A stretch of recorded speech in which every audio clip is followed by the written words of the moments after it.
Hi, everybody. I hope everyone's being well and being safe. So, tonight I'm not going to do any kind of exercise video. Instead, I wanted to just express my emotions and my feelings about what's been going on in this world. So, I thank you for welcoming me into your home again. I really do appreciate it.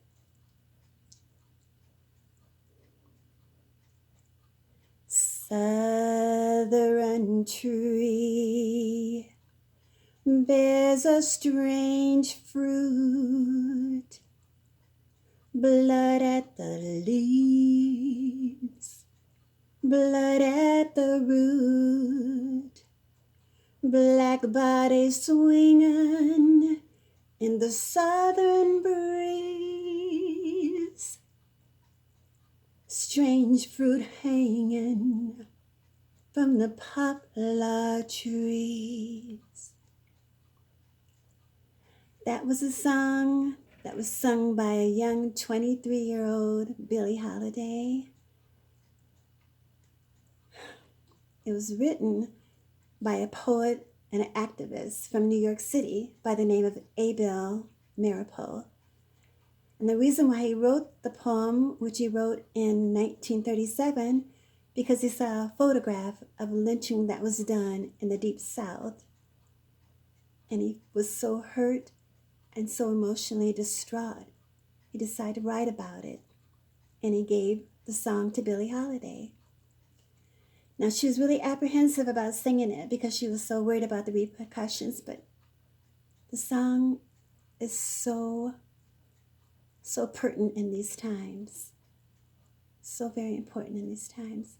And I know I didn't do it justice, but I love singing, I love dancing, and I thought I would just share it with you. So that was in those times why the song was written, because of all the lynchings that were going on in the Deep South at the first half of the 20th century. Now in 1920, in Duluth, Minnesota, but it was not in the history books, there were 6 African-American men who worked for the circus, and they were falsely accused of assault. So they were taken to jail, but 1,000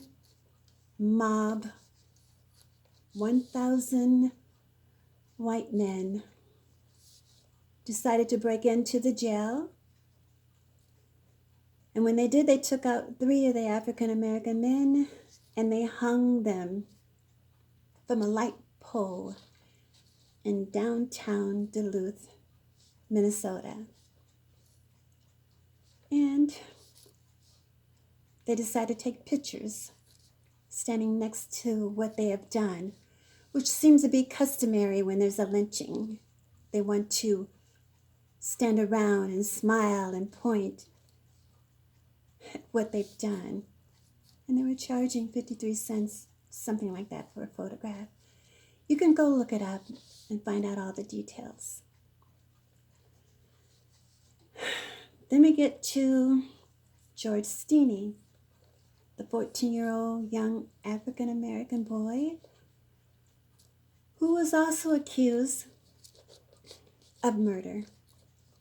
He was the youngest person in these here United States of America to be executed. 70 years later, he is exonerated and found to be innocent. 70 years later. He was only 14 years old. That was in 1944. Then we have 1955. Emmett Till. He was only 14 years old. He was tortured, he was lynched because he offended a white woman in her family grocery store. So he was killed.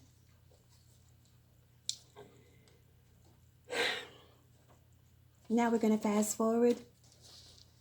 Of course, a lot of things have happened Since then, before then, all the way to slavery time, so many atrocities have happened, so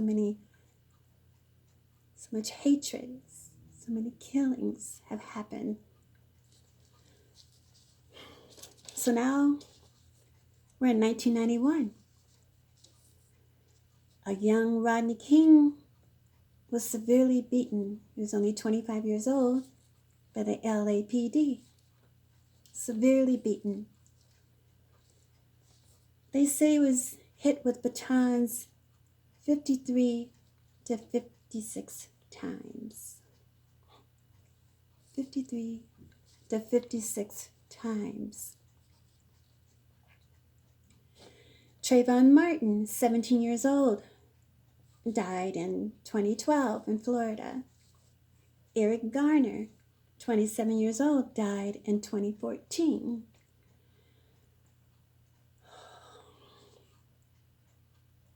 He died. He was choked hold to death.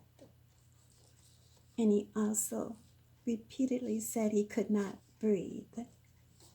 And this was in New York City. Philando Castile, in 2016, he was only 32 years old, in Minnesota. Ahmaud Arbery,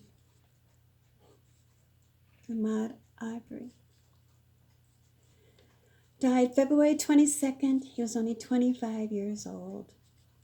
February 23rd, 2020, only 25 years old. He was jogging. He was shot. Brianna Taylor, 26 years old. She's just in her apartment, lying in her bed, sleeping, when police broke in, not making themselves known who they were, shot her 8 times. Brianna Taylor, 26 years old, and this was in Kentucky. And now George Floyd, 46 years old, May 25th, 2020, lying on the street, handcuffed, not a threat to anybody. And this officer, I won't even call him a man, this thing put his knee on George's neck with his other hand in his pocket and just looking at everyone, just looking at the camera. No regard to human life, no regard for nothing. While George laid there for 8 minutes and 46 seconds saying that he could not breathe, that he could not breathe, that he could not breathe. Okay. You know, my mom had passed away in September. I have still not been able to really let go. I'm so afraid that if I let the floodgates open, I won't be able to come out of it. But with so much going on, with so much pain going on, I am a mother. I am a mother. I have a grown son who's in his 40s. When Philando Castile got shot, I find myself picking up the phone and calling my grown son because I want to make sure he knows what to do. I already know he knows. I know he's not a young kid, but it doesn't matter. He's my one and only son. I have a grandson. I have great-grandsons. I have granddaughters. Tell me, when is this all gonna stop? This systematic racism, this hatred, Why do you fear us so much? Why? Why do you fear us? Why do you feel you have to have the power and to just take someone's life, not even care that you were ruining generations? I'm tired of it. We all are tired of it.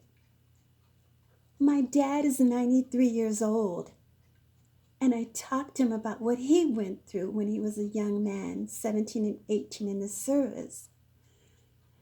The racism that he went through, and it's still going on. But you know what? I see a change. I see a change. You might not like it, but there's a change definitely coming, and it's been coming. Okay? I'm not talking to you people, the Caucasian race, who I know are good. I'm not speaking of you, because there's a lot of good people in this world. A lot and lots of good people in this world. But I am just tired of the injustice against us black people, brown people, indigenous people. I am so, so tired of it, as I know all of you are. I'm just so, so tired of it. It's gotta stop. It's gotta stop. Please. The young generation, these babies that are growing up, the young people that are coming that are going to take over this world. It's got to stop. It's got to be a better place.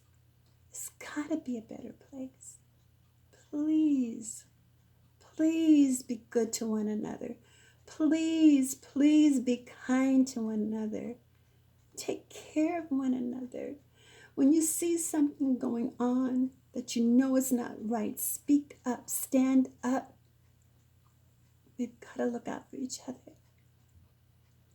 Because I'm telling you right now, too much. This is just too much. This is just too much.